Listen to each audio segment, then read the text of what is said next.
ഞാൻ പള്ളിക്കത്തോട് സി ആണെന്ന് അറിയാമോ? അറിയാം. ഇത് കഞ്ചാവാണെന്നും ഇത് മയക്കുമരുന്ന് ഇനത്തിൽപ്പെട്ട് സർക്കാർ നിരോധിച്ചിരിക്കുവാണെന്നും അറിയാമോ? അതും അറിയാം. അത് എന്ന് നിരോധിച്ച്, ആര് നിരോധിച്ചു, കേരളത്തിലെപ്പം നിരോധിച്ചെന്ന് എല്ലാം അറിയാം. അതിനെപ്പറ്റി അറിയാം.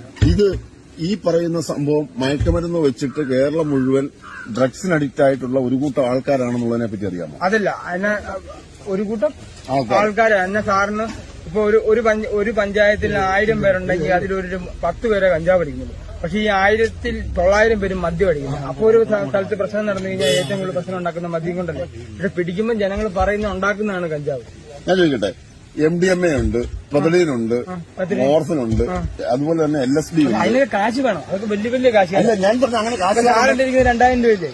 ഈ 2000 രൂപയുടെ ഡബിൾ വേണം MDMA മേടിക്കാൻ. ഞാൻ പറഞ്ഞ ഈ 2000 രൂപ നീ ഇത് വിറ്റിട്ട് കിട്ടിയ കാശ്. പക്ഷെ ഈ 2000 ഡബിൾ വേണം MDMA മേടിക്കാൻ. അപ്പൊ ആരും പോകും. ഞാൻ പോകത്തില്ല ഒരിക്കലും. എനിക്കത് എത്ര പങ്കുണ്ടെങ്കിലും ഞാൻ MDMA കാശ്. അപ്പൊ നീ ഇപ്പോഴും വിചാരിക്കുന്നതും വിശ്വസിക്കുന്നതും ഈ മയക്കുമരുന്ന് വിൽക്കുന്നത് തെറ്റല്ല എന്നാണ്? മയക്കുമരുന്ന് എല്ലാം തെറ്റാണ്.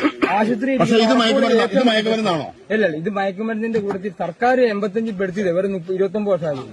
ഇത് മയക്കുമരുന്നല്ല, കഞ്ചാവ് മയക്കുമരുന്നല്ല. 39 വർഷമായിരുന്നു. കഞ്ചാവ് മയക്കുമരുന്നല്ല. മയക്കുമരുന്ന് സർക്കാർ പെടുത്തിയതാ. അത് പൊതുവെ ഒരു പ്രകൃതിയുടെ ഇത് നോക്കുവാണെങ്കിൽ ഒരിക്കലും ആരും പറയത്തില്ല. കാരണം ഇതിനെ പറയത്തില്ല. കാരണം സാറിന്